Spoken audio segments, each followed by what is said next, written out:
அனைத்து உரிமை குரல் நண்பர்களுக்கும் வணக்கம். என்னுடைய பொதுக்கூட்டத்திற்கு நிச்சயமாக சீமானுக்கு முதல் அழைப்பு இருக்கும் அப்படின்றத விஜய் அவர்கள் பார்த்தீங்கன்னா நேரடியாகவே அவருடைய தந்தை இடத்துல சொல்லியிருக்காரு அப்படின்னு ஒரு தகவல் வந்திருக்கு. இது குறித்து இந்த வீடியோவில் முழுமையாக பார்க்க போறோம், வாங்க பார்க்கலாம். நடிகர் விஜயோடைய தந்தையான எஸ் சந்திரசேகர் பார்த்தீங்கன்னா சீரியல்களில் நடிக்க ஆரம்பிச்சதுல இருந்தே நிறைய நிகழ்ச்சிகளுக்கு போயிட்டு வந்துட்டு இருக்காரு. இந்த மாதிரி ஒரு போற நிகழ்ச்சிகள் அனைத்திலுமே விஜய் பற்றின கேள்விகள் அதிகமாகவே இருந்துட்டு இருக்கு. அதற்கு விஜயே சொல்லாத பல விஷயங்களை எஸ் சந்திரசேகர் சொல்லிட்டு வந்துட்டு இருக்கிறது அப்படின்றது விஜய் ரசிகர்கள் மத்தியிலையும் சரி, தமிழ்நாட்டு மக்கள் இடத்துலையும் சரி அதிக அளவில் வரவேற்பு பெற்றிருக்கு அப்படின்னு தான் சொல்லி ஆகணும்.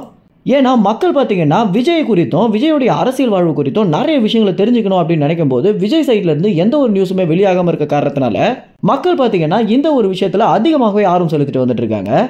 இதை பூர்த்தி பண்ற வகையில விஜயோடைய தந்தையான எஸ் சந்திரசேகர் பேசக்கூடிய வீடியோக்கள் அதிக அளவில் யூடியூப்ல வியூஸையும் பெற்றுட்டு வந்துட்டு இருக்கு.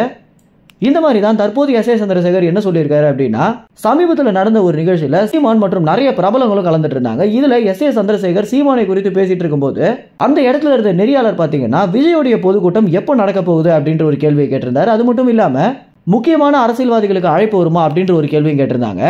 இதற்கு துளியும் சிந்திக்காம எஸ் சந்திரசேகர் சொல்லியிருந்த ஒரு விஷயம் அப்படின்றது அங்கிருந்த அனைவரையுமே ஒரு பெரிய ஆச்சரியப்பட வச்சிருக்கு அப்படின்னு தான் சொல்லி ஆகணும். நீங்க என்ன கேட்க வரீங்க புரியுது அப்படின்றதோடு விஜயோடைய முதல் பொதுக்கூட்டத்தில் நிச்சயமாக தமிழ்நாட்டில் ஒரு பெரிய அரசியல்வாதியாக இருக்கக்கூடிய சீமான் இருப்பாரு அப்படின்ற விஷயத்த சொல்லியிருந்தார் எஸ் சந்திரசேகர்.